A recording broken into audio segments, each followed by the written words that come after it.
세상에서 나름대로 많은 사람들은 가치를 어느 곳인가는 두고 살아갑니다. 여러분의 삶 가운데서 가장 소중한 것은 무엇일까? 제일 중요한 것이 무엇이냐고 물으면 각자 인생관과 또 가치관에 따라서 모든 사람들의 대답이 다 다를 것입니다. 어떤 사람에게서 가장 소중한 것은 돈이라고 생각하는 사람이 있을 것입니다. 나는 내 삶 가운데서 가장 소중한 것은 돈이다. 어떤 사람은 건강이라고 말할 수 있을 것입니다. 사랑이라고 말할 수도 있을 것입니다. 지혜라고도 말하고, 어떤 사람은 쾌락이 내 삶 가운데서 제일 소중한 것이다. 어떤 사람은 덕이라고 말할 것입니다.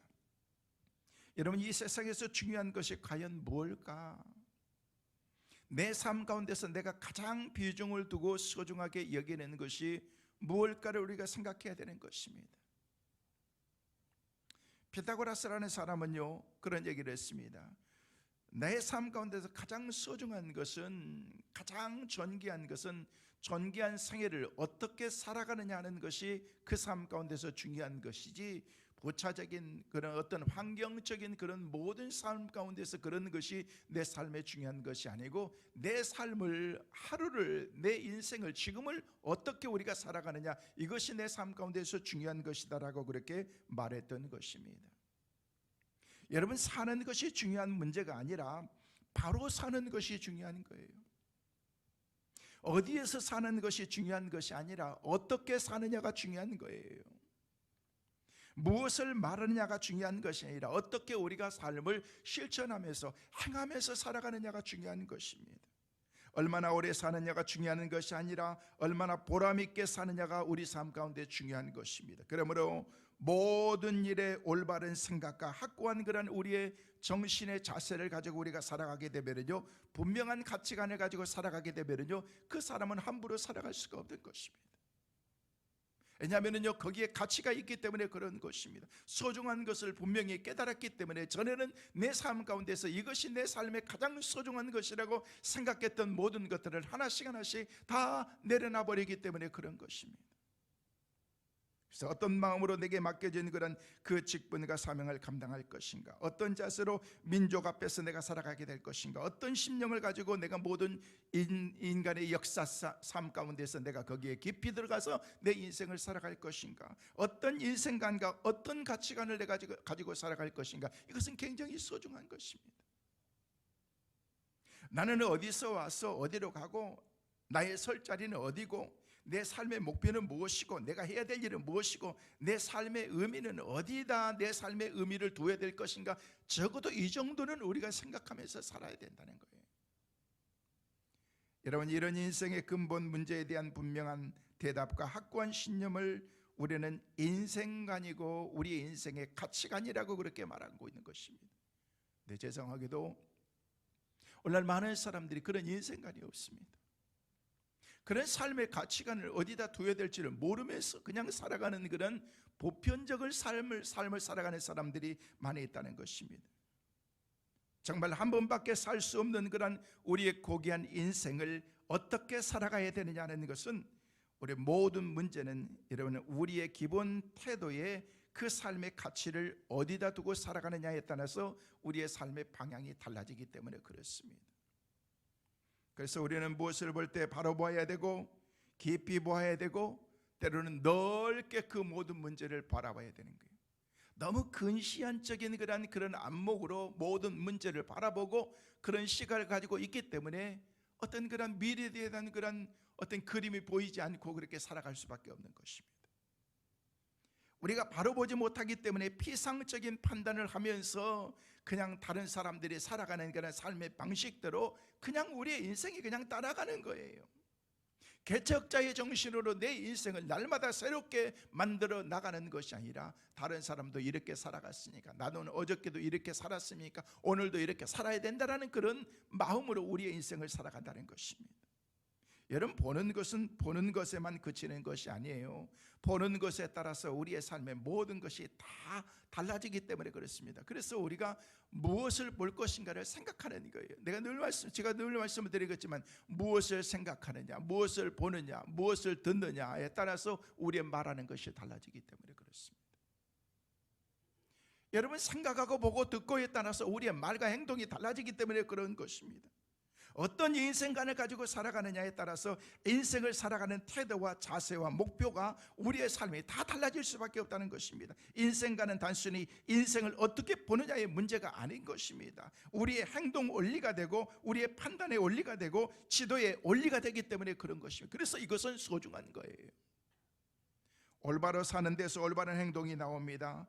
행동의 근거에는요, 확고한 그런 이론이 있어야 되고, 실천의 그 밑바닥에 분명히 깔려있는 그런 그 철학이 없으면요, 우리는 그렇게 살아갈 수가 없는 거예요. 지금 목사님 무슨 얘기하고 있는 거야? 라고 그렇게 생각하시는 분이 계실지도 몰라요.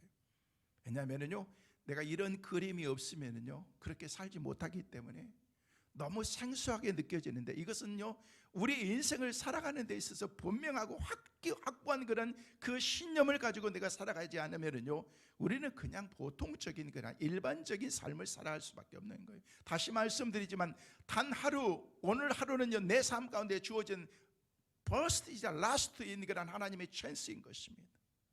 오늘은 하나님께서 처음으로 주셨지만 마지막으로 주신 그런 하나님의 내 삶 가운데 주어지신 그 기회를, 시간들을, 내 인생을 어떻게 살아가느냐, 이것을 생각하면서 살자는 거예요.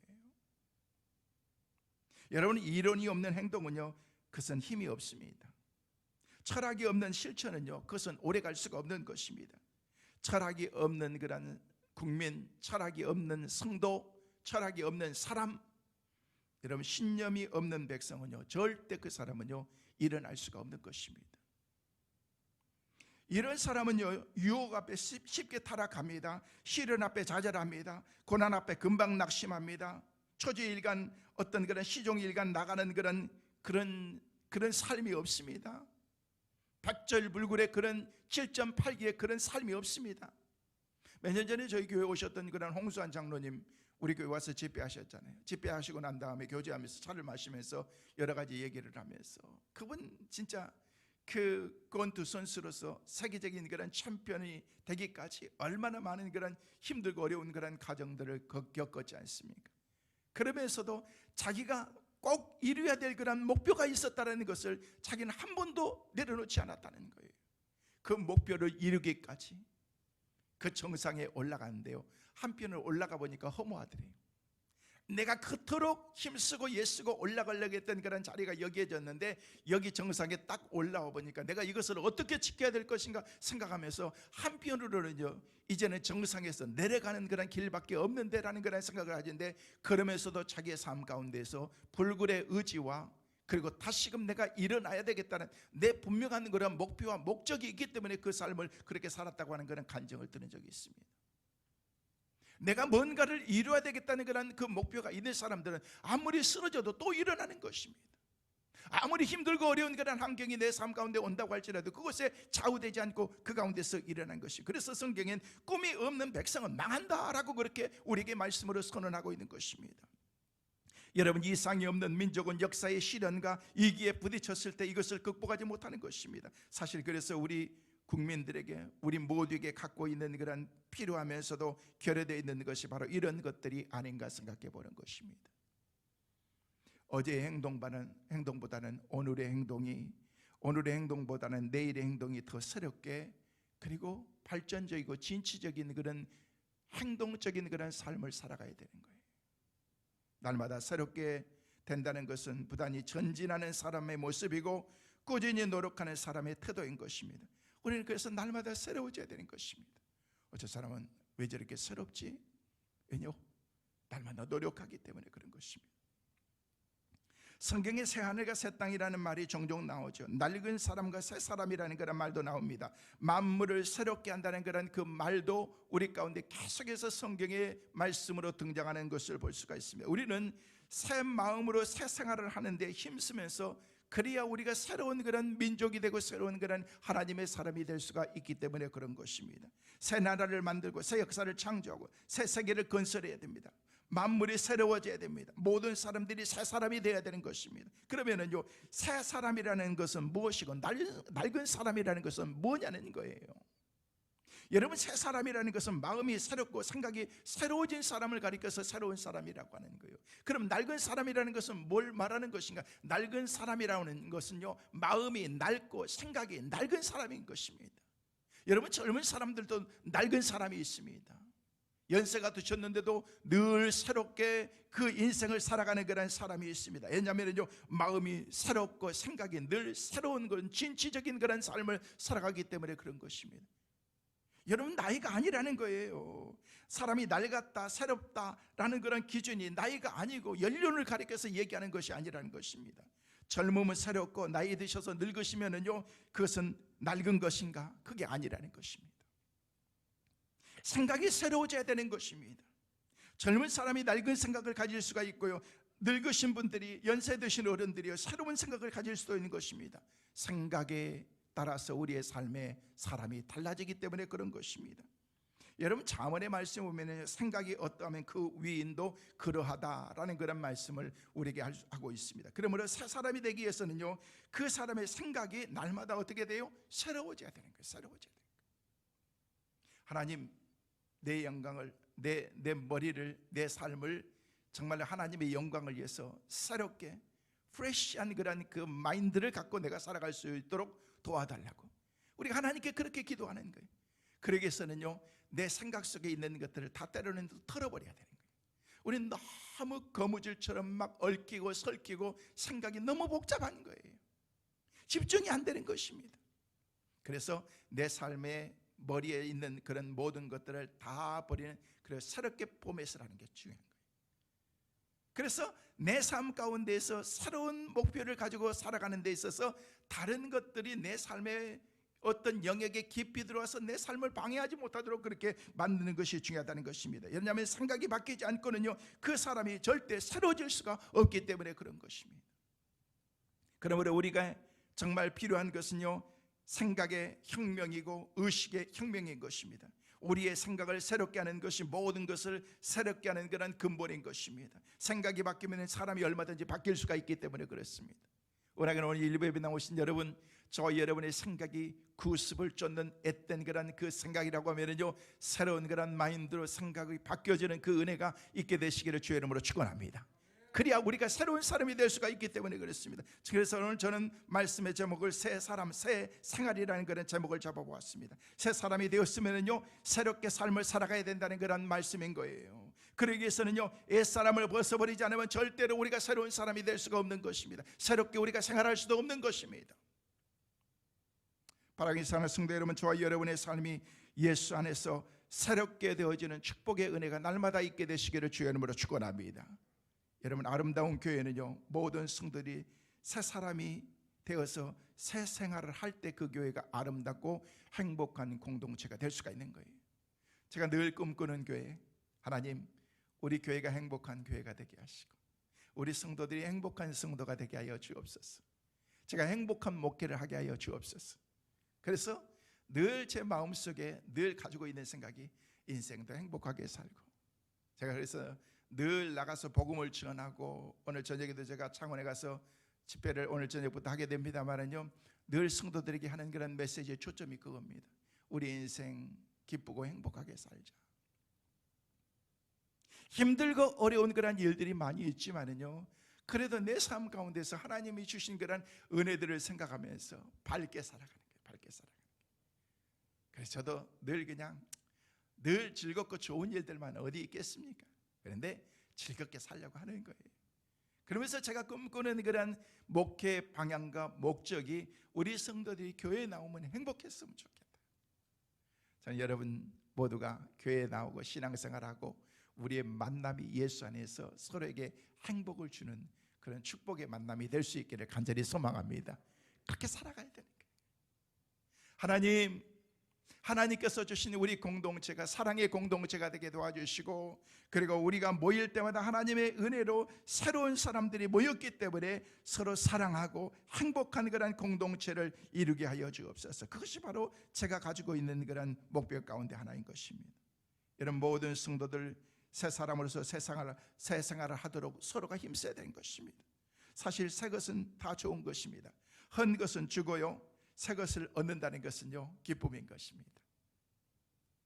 헌 것을 버리고요, 새 것을 얻는다는 것은요, 행복인 것입니다. 여러분, 옛날에 저 어렸을 때만 해도요, 그냥 빈 병이라든지 그럼 절대 버리지 않았습니다. 그걸 모았습니다. 그리고 빈 병이라든지 아니면은 다른 그런 고무신 같은 것도 그때는 절대 버리지 않았죠. 그리고 플라스틱이라든지 이런 것들을 모아놓으면은요, 그 다음에는요, 그냥 동네 다니는 그런 뻥튀기 아저씨, 엿과 함께 뻥튀기를 가지고 든 아저씨가 그냥 소리를 내면서 나중에는 음악도 틀고 다니는데, 그 소리만 딱 들으면 엿이 왔구나, 뻥튀기 아저씨가 왔구나 라는 것 들으면서 모았던 것을 가지고 딱 나가면은요, 뭘 줄까? 엿 줄까? 뻥튀기 줄까? 하면서 주었던 그런 시절이 있습니다. 왜냐하면 그때는요, 모든 것들을 다 재활용하는 그런 시대였기 때문에 그런 것들을 가지고서 가면은요, 엿장사 아저씨가 엿도 주고 또 뻥튀기도 주고, 아저씨 좀 더 주세요 그러면은요, 그래 더 줄게 하면서 인심 좋게 주었던 그런 시절이 있었습니다. 여러분, 그래서 헌 것도 소중하게 버리지 않고 그때는 다 모았습니다. 모으면 그것이 나중에 우리 삶 가운데 우리를 일시적인 거지만 행복하게 만들어주는 것들이 있기 때문에 그런 것입니다. 여러분, 그런데 요즘에는요, 조그만 헌 것이 있으면 다 버립니다. 요즘에 애완동물을 버리는 반려동물들 때문에 얼마나 많이 골치를 갖고 있습니까? 가장 좋아가지고 내 새끼 마냥 기르고 막 너무 좋은데 나중에 낡고 늙고 병들고 그러니까 다 버리는 거예요. 그래서 반려동물, 그냥 버려진 동물들이 너무 많은 거예요. 그냥 여기저기 버려진 것들이 너무 많아요. 우리 주변에도 보니까요, 그냥 동물들이 너무 많아요. 갈수록 많아져요. 우리 창고에도 그냥요, 고양이들이 와가지고 그냥 안락하고 따뜻하고 그런지 거기서 그냥 새끼를 낳아가지고 금방 또 나와가지고 막 그냥 아장아장 걸어다니는 것들이 몇 달 지나니까 또 다 커가지고 그놈들이 또 새끼 나가지고 또 그거 계속해서 나고 있어요. 아침에 뉴스를 듣는데 일본에는요, 어느 지역에는요, 앵무새들이 그냥 수없이 많은 앵무새 떼들이 쫙 나무에 있는데 앵무새들이 막 얘기를 하잖아요. 그냥 모여가지고 반려 앵무새들을 버렸는데 그 앵무새들이 점점 수가 증가하면서 나중에 늘어나가지고 지금 막 때로 몰리게 됐는데 그것이 한 곳에 있대요. 근데 사람들이 지나가면은요, 앵무새들이 짹짹짹만 하는 게 아니고 안녕하세요 하면서, 여러분 밤중에 생각해 보세요. 밤중에 가고 있는 사람이 지나고 있는데 갑자기 여기저기서 안녕하세요 어서 오세요, 왜 나 버렸어요? 라고 그렇게 얘기할 거 아니에요. 얼마나 겁나겠어요. 그러면서 공해가 되었다라는 그런 어떤 뉴스를 아침에 보았습니다. 여러분, 우리는 낡고 병들고 헌거고 내 삶 가운데서 조금 유익이 되지 않을 것 같으면요, 과감하게 내 삶 가운데서 때로는 버려버린다는 것입니다. 여러분, 우리 주위에도 보면요, 우리 아파트도 보니까 때로는요, 쓸만한 좋은 것들이 너무 많은 거예요. 그냥 보면은요, 우리 뒤에 보면은요, 애들 보는 동화책이라든지 영어책이라든지 성경에 관한 그런 책들이 있는데요, 여기 왼쪽에 보면 책꽂이가 쫙 꼬여 있는데 그거 다 저희 아내가 주워다 놓은 거예요. 사다 놓은 거 아닙니다. 아파트에서요, 그냥 한번 읽고 애들 커버리니까 다 갖다 그냥 아파트에 버려놓는데요, 가서 보면은요, 너무 좋은 거예요. 갖다가 이렇게 다 우리가 닦아가지고 우리 애들 볼 수 있도록 성경 이야기도 있고 영어책도 있고 또 과학책도 있고, 애들이 교회 몸들은요, 부모님 따라와서 교회 와서 예배를 드리면은요 좋은데 때로는요 무료할 수도 있잖아요. 그래서 그런 것들을 보면서 또 지식도 얻고 그럴 수 있도록 그렇게 하는 거예요.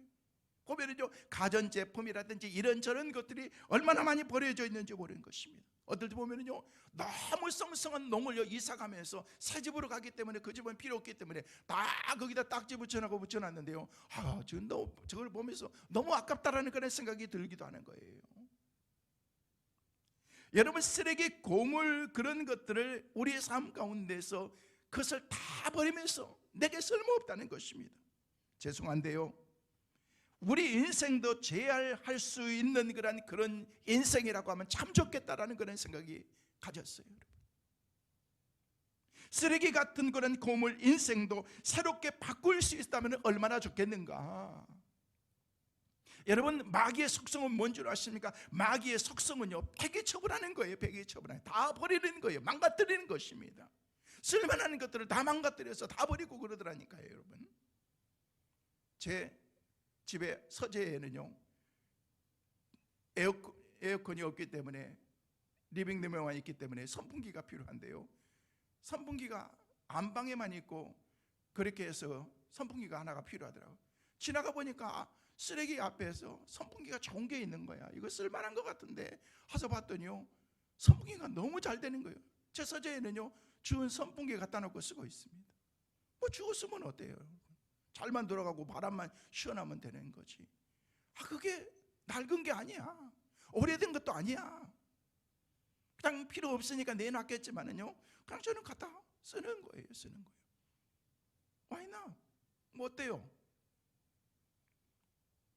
여러분, 성령님께서는요, 마귀의 속성은요, 폐기 처분하고 버리고 망가뜨리고 그러지만, 성령님께서는요, 성령님의 사람들은요, 재활용하는 거예요. 성령님은 사람을 재활용합니다. 하나님은 옛사람을 새사람으로 바꿔주시는 것입니다. 쓰레기 같은 인생도 새로운 인생으로 하나님께서 바꿔주시는 그런 사건들이 성경에 얼마나 많이 나와 있습니까? 여러분, 고물 같은 그런 인생의 삶이라고 할지라도 주님께 나오고 하면은요, 그것이 보배로운 그런 가치를 드러내는 그런 인생으로 하나님께서는 그 사람을 바꿔주시다는 것입니다. 예수님의 주변에 보면요, 늘 고철이나 고물 같은 그런 사람들처럼 생각되어지고 사람들이 여겼던 사람들이 얼마나 많이 있었습니까? 세리나 장녀나 깡패나 병든 자나, 예수님은 그들과 함께 먹고 마시고 그들의 집에 가서 쉬기도 하셨다라고 그렇게 얘기했을 때, 바리새인들이 이것들을 보면서 얼마나 비난했습니까? 예수님은 왜 저 고물 같은 그런 인생의 사람들에게 찾아가십니까? 예수님은 왜 폐기 처분해야 될 만한 그런 인생들, 저 사람들에게 찾아가십니까? 왜? 우리 주님께서 이 땅에 오신 이유가 그 사람들에게 복음을 전해주고 그 사람들을 살리기 위해서 오셨기 때문에 그런 거예요. 사람들은 가까이 가지 않고, 사람들에게는 소외당한 그런 사람들이고 고철 같은 그런 인생, 폐기 처분될 만한 그런 인생들이었지만, 하나님의 시간과 관점으로 봤을 때 예수님은 그들을 찾아가지 않을 수가 없었다는 거예요. 예수님은 고물 같은 그런 우리들, 하나님께서 우리에게 찾아와 주셔서 우리를 폐기 처분해야 될 그런 우리의 인생을 주님께서 우리를 귀하게 여기신 거예요. 그래서 교회는 별별 사람들이 다 모여 있는 거예요. 인생의 재생산 공장과 같은 곳이기 때문에 그런 것입니다. 갖가지 소리로 시끄럽고 또 여러 가지 많은 그런 갈등들이 있을 수 있는 것이 바로 교회이기 때문에 그런 것입니다. 왜? 이런저런 사람들이 다 모여있기 때문에 그렇습니다. 그래서 사도 바울은요, 고린도후서 5장 17절 말씀에 뭐라고 말씀하신 줄 아십니까? 같이 보시겠습니다.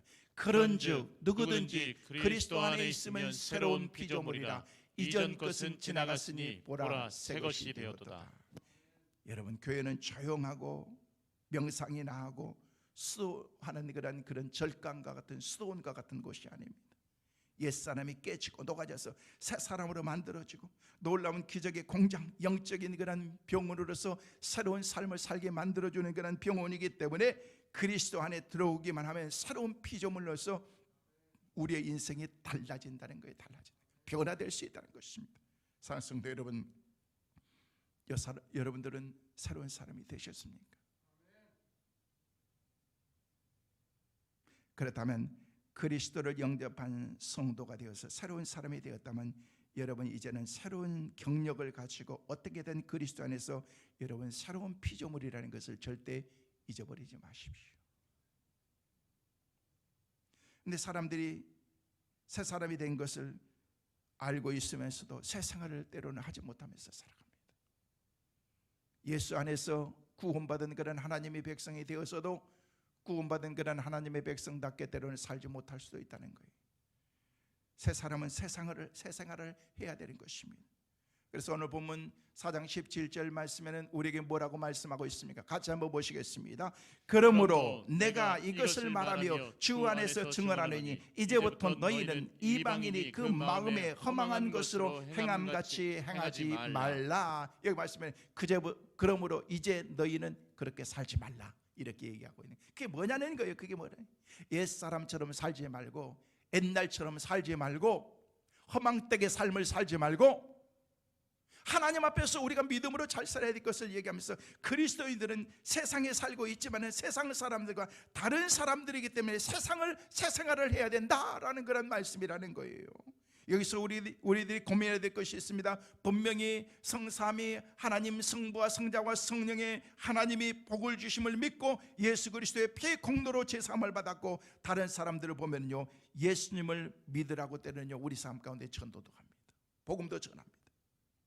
하나님의 자녀가 된 그런 우리들은 하나님의 말씀에 대한 그런 지식도 어느 정도 있습니다. 교회 생활도 익숙합니다. 그런데 문제가 있습니다. 생활에 자신을 갖지 못한다는 거예요.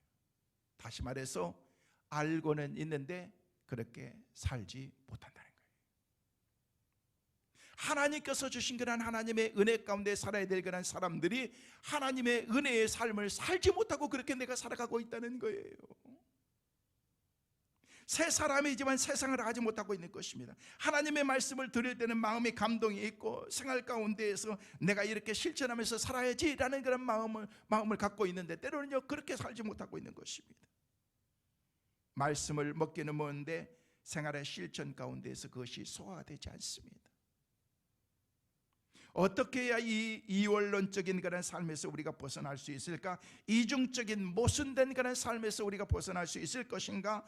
요지부동한 그런 우리의 생활을 어떻게 우리가 새롭게 만들 수 있을 것인가? 저는 두 가지를 말씀을 드립니다. 첫째로, 옛사람을 우리는 과감하게 벗어버려야 됩니다.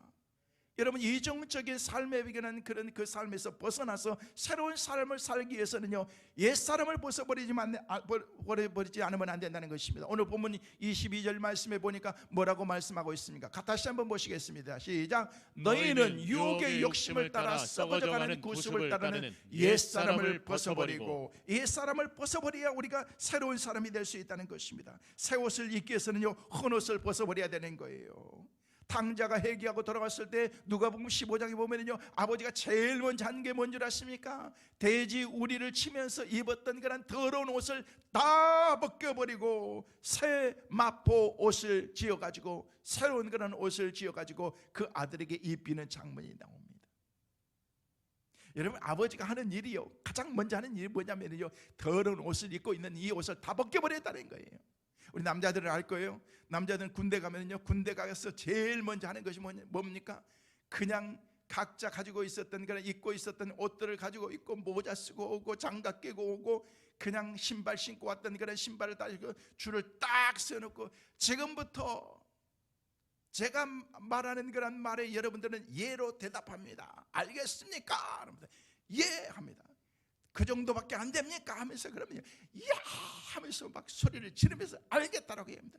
지금부터 여러분이 입고 있는 옷을 하나도 남김없이 다 벗습니다. 군대 제일 먼저 가니까요 딱 세워놓고 하는 게 뭐냐면요 빨가벗기 두고만요 옷을 다 벗으라는 거예요. 다 벗습니다 라고 하면서 여러분 앞에 놓여있는 그런 반스를 입습니다 하면서 동시에 딱 반스 주워 입고, 그 다음에 런닝 셔츠를 입습니다 하면서 딱 입고, 그러고 나면 딱 하니까, 그러고 나니까 완전히 복장이 형형삭삭 그냥 사회에서 입었던 그런 옷들이 다 벗기고 난 다음에 그것을 개서 봉지에 집어넣습니다. 딱 넣고 난 다음에, 그러고 난 다음에 딱 군인 복장으로 같이 나니까 다 군인 같더라고. 군대에서 제일 먼저 하는 게요 기억나는 게 제가 뭐냐면요 그냥 그밖에 소리가 안 됩니까? 라고 그렇게 한번 하고 난 다음에 이 새끼들이 그 정도밖에 대답이 못한다고 하면서 막 욕을 하면서 그러면서 막 고래고래 소리 적어요. 알겠습니다 그러면서 벗습니다 그러니까 네 하죠. 한 명도 못 벗어 이 새끼야 이렇게 한마디도 하는 사람이 없었어요. 다 벗고 순종하고, 그러고 난 다음에 다 벗고 난 다음에 새 옷을 입는 거예요. 신분의 변화는 옷이 달라진다는 거예요.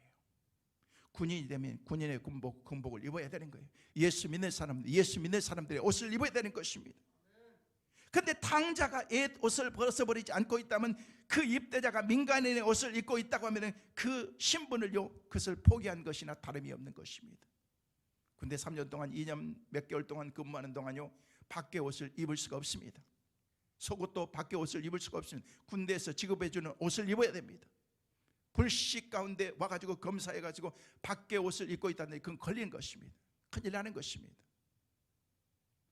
군대에서 지급해주는 그런 음식을 먹고, 군대에서 지급해주는 그런 옷을 입고, 신발을 신고, 글러브도 다 줍니다. 기마개도 군대에서 줍니다. 그냥 밖에서 와가지고 그냥 막 빨간 그런 기마개를 한다든지 빨간 장갑을 낀다든지 그런 것이 아니고, 군대에서는 다 통일되어 있습니다. 주는 것을 해야 되는 것입니다.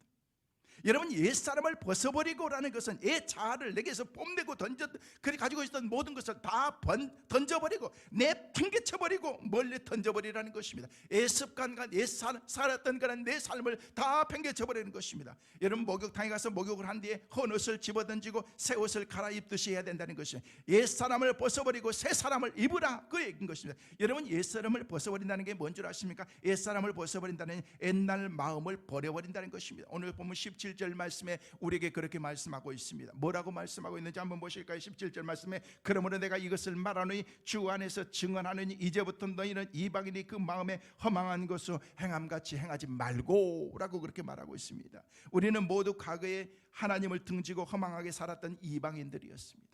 허망하다는 것은요, 물거품과 같은 것들을 붙잡고 살았던 우리 인생이라는 거예요.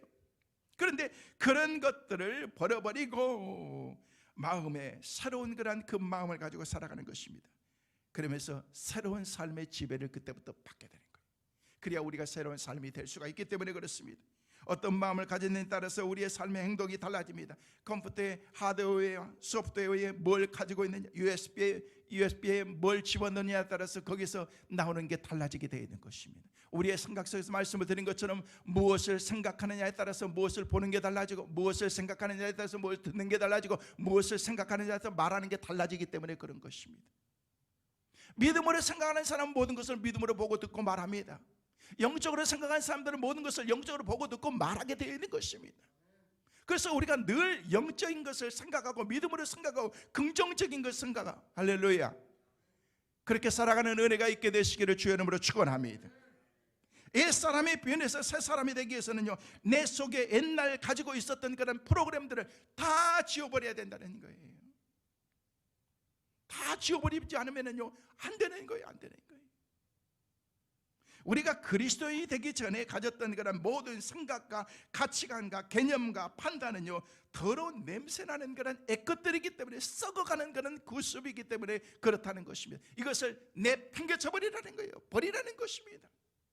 물질주의, 가양만능주의, 유대교적인 유교적인 그런 사상들, 이기주의적인 그런 사상, 이런 것들이 다 허망한 것들이다라고 그렇게 말하고 있는데, 오늘 17절 말씀에 이런 허망한 것들을 우리는 다 버려버리라, 내팽개치라 라고 말하고 있습니다. 여러분, 이런 사상들은 인간의 어두운 마음을 갖게 만듭니다. 무지한 마음을 갖게 만듭니다.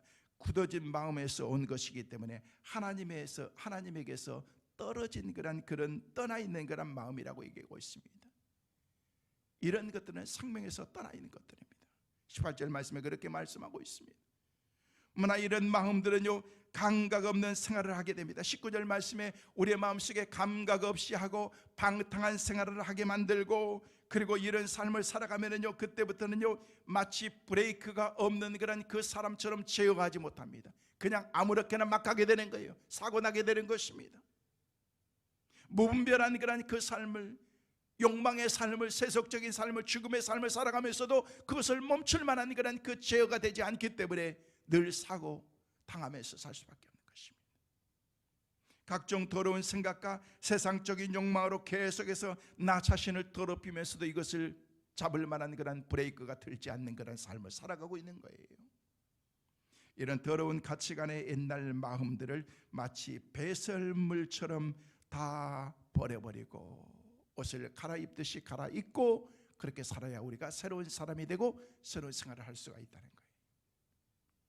바울은 지금 그런 것을 얘기를 하면서 우리가 새 사람이 되어서 새로운 삶을 살기 위해서는 과감하게 이런 것들을 우리가 내려놔야 된다라고 말하고 있습니다. 만약 옛사람을 버려버린다는 건 뭔 줄 아십니까? 옛날 욕심에서 벗어난다는 그런 의미인 것입니다. 오늘 22절에도 말씀하고 있습니다. 죄인의 행동의 근원은 바로 욕심이다라고 얘기를 하면서 너희는 유혹의 욕심을 따라 썩어져가는 구습을 쫓는 옛사람을 벗어버리라 라고 그렇게 말하고 있습니다. 여러분, 죄인의 행동의 근원은 뭔 줄 아십니까? 욕심인 거예요. 욕심. 육체적인 욕심, 이기적인 욕심, 세상적인 욕심, 이런 욕심에서 우리가 벗어나야 된다는 것입니다. 이건 유혹의 욕심입니다.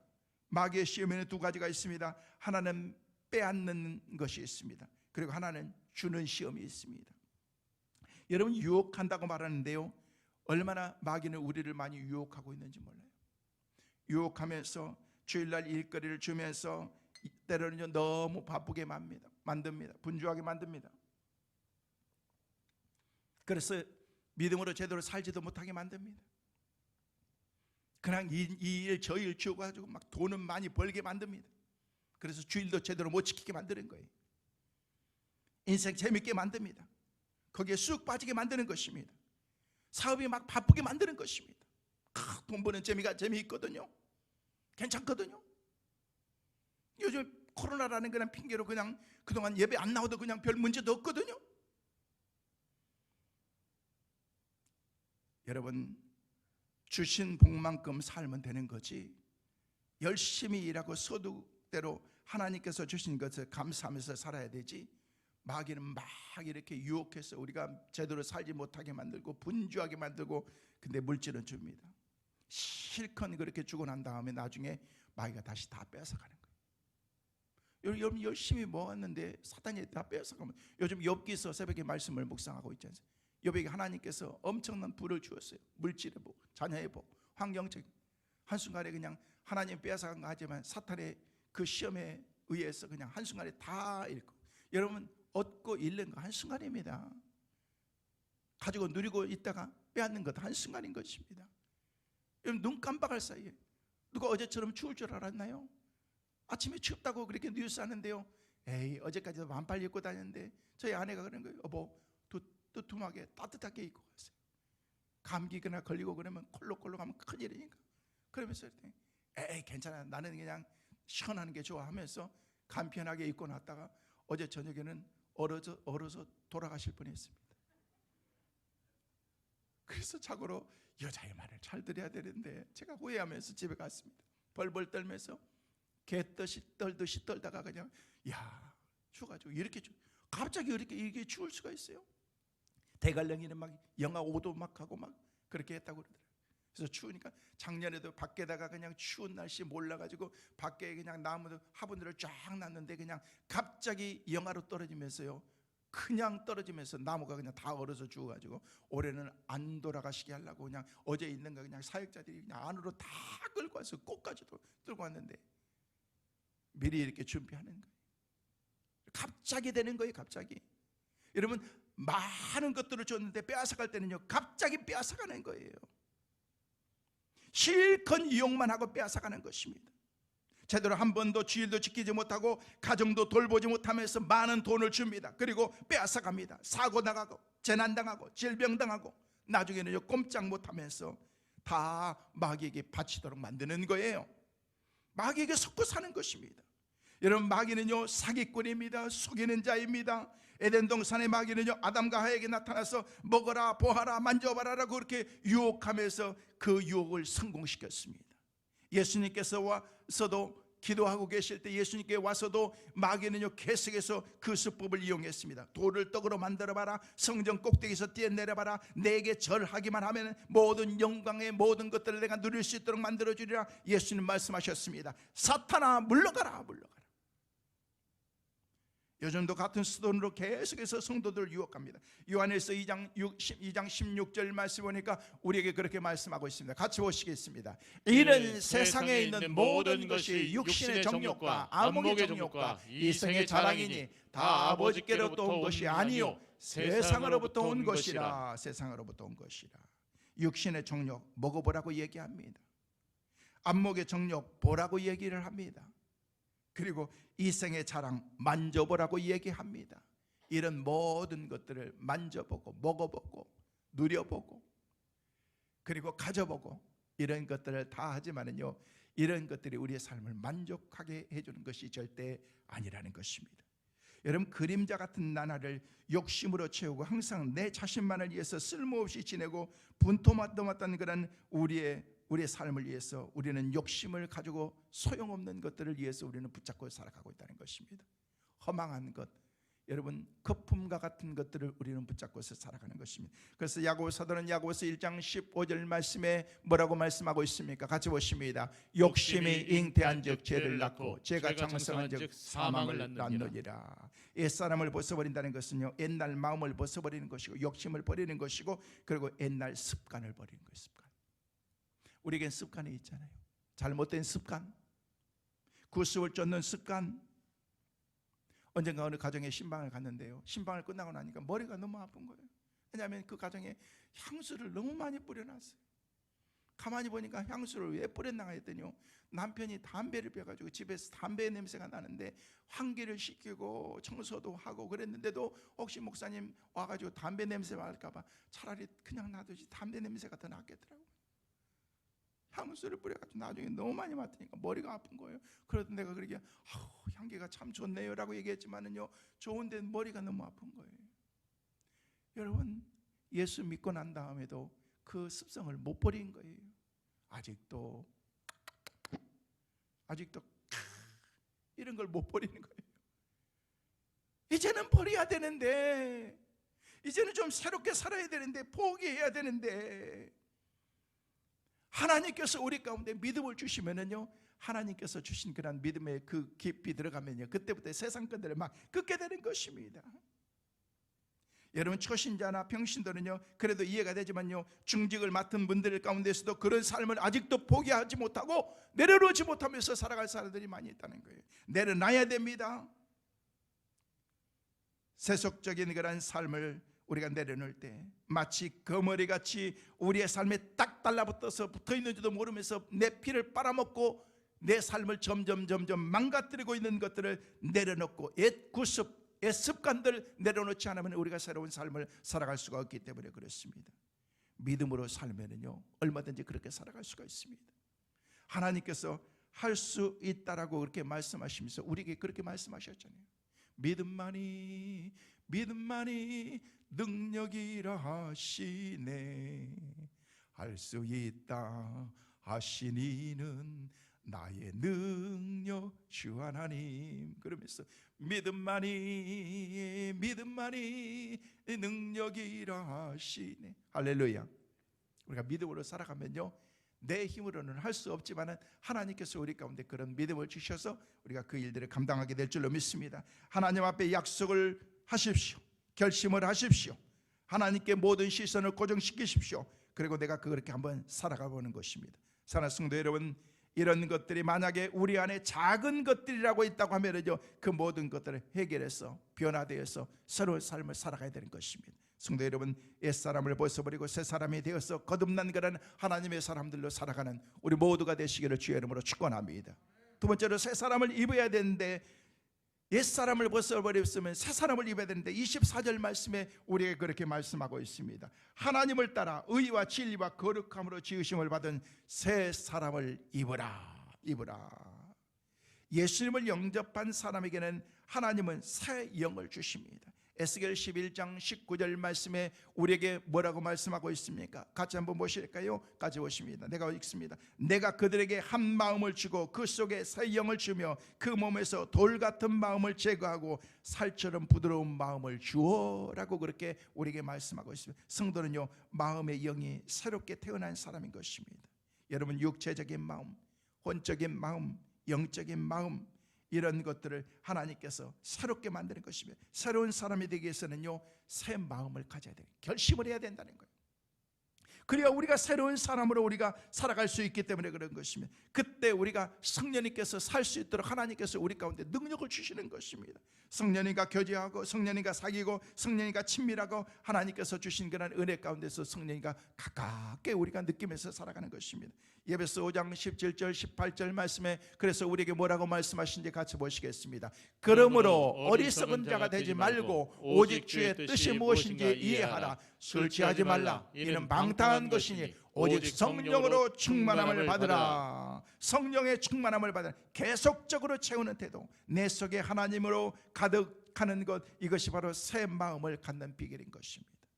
새로운 사람이 되기 위해서는요, 새 의욕을 내가 가져야 되는 것입니다. 여러분, 산 사람은 의욕을 가지게 됩니다. 욕심이 변해서 의욕이 생기는 것입니다. 이제 마음이 달라졌습니다. 하나님을 따르고자 하는 그런 그 마음으로 욕심을 다 버리고 믿음의 사람으로 삶을 바뀌어졌기 때문에 그렇습니다. 의를 따르는 욕심, 하나님을 따라 24절 말씀에 하나님을 따라 의와 의에 줄이고 목마른 그런 심령이 될 수가 있다는 거예요. 그래서 마태라는 것은 사도는 마태복음 5장 6절 말씀에 우리에게 유명한 말씀이 있습니다. 같이 보십니다. 의에 줄이고 목마른 자는 복이 있나니 저희가 배부를 것이요. 배부를 것이요. 여러분, 하나님을 따르는 그런 믿음의 사람들, 그리고 하나님께 올바르다, 하나님께서 가득 채워주기를 목말라는 그런 사람들, 하나님께서는요 그 사람들에게 의에 줄이고 목마른 사람들에게 하나님께서 복을 주신다는 거예요. 성도 여러분, 이 가을에는요 의에 줄이고 목마른 그런 심령으로 하나님께서 주신 복의 삶을 살아가는 우리 모두가 되시기를 주의 이름으로 축원합니다. 진리를 24절 말씀이니까 의를 따라 의와 진리에 진리를 따르는 그런 사람이 되어야 되는 것입니다. 진리라는 건 뭡니까? 예수님입니다. 내가 곧 길이요 진리라고 말씀하시는 예수님을 따라가는 삶이 되어야 내 삶이 새로워질 수가 있는 것입니다. 요한복음 8장 31절 32절 말씀 같이 보십니다. 시작. 그러므로 예수께서 자기를 믿는 유대인에게 이르시되 너희가 내 말에 거하면 참으로 내 제자가 되고 진리를 알지니 진리가 너희를 자유롭게 하리라. 여기 말씀 보니까 예수님이 우리를 자유하게 한다는 거예요. 예수님이 우리의 삶을 새롭게 한다는 거예요. 진리가 우리를 새롭게 만든다는 것입니다. 성도 여러분, 예수님의 말씀대로 살고 싶은 의욕이 우리 가운데 넘쳐나야 되는 거예요. 하나님의 이번 한 주간을 살아가면서 이 말씀을 기억하면서 하나님, 내 삶이 새로워지기 위해서 진리 안에서 살게 하여 주옵소서. 예수 안에서 삶을 살아가는 은혜를 허락하여 주옵소서. 이런 24절 말씀에 거룩함을 따르는 의욕으로 불타게 도와주시고, 하나님, 주님은 거룩하신 분이기 때문에 우리 성도들이 거룩해야 되는데, 우리 자신이 거룩해야 되는데 하나님의 말씀으로 거룩하게 하여 주옵소서. 데살로니가전서 4장 3절 말씀 보니까 하나님의 뜻은 이것이니 너희의 거룩함이라 곧 음란을 버리고 라고 말하고 있습니다. 4장 7절 말씀 보니까 하나님이 우리를 부르심은 부정하게 하심이 아니요 거룩하게 하심이다 라고 그렇게 말하고 있습니다. 내가 거룩하니 너희도 거룩해라 라고 그렇게 하나님이 말씀하셨어요. 하나님의 선택받은 그런 자녀로 우리가 살아가기 위해서는요, 우리가 가지고 있는 그런 우리의 의욕들, 세상의 욕심들, 세속적인 그런 모든 사람들을 다 내려놔야 된다는 거예요. 새로운 삶이 되기 위해서는요, 새 습관을 가져야 된다는 것입니다. 영적인 습관, 여러분, 일찍 자고 일찍 일어나는 습관, 성경 읽고 기도하는 습관, 주일날 온전하게 예배드리는 습관, 이게 습관이 되어야 되는 거예요. 습관이. 우리는 세속적인 것들이 더 우리의 습관화돼 가지고 그런 것들이 내 삶을 막 컨트롤합니다. 예배드리는 것보다는 노는 게 즐겁습니다. 영적인 것보다는 세속적인 게 좋습니다.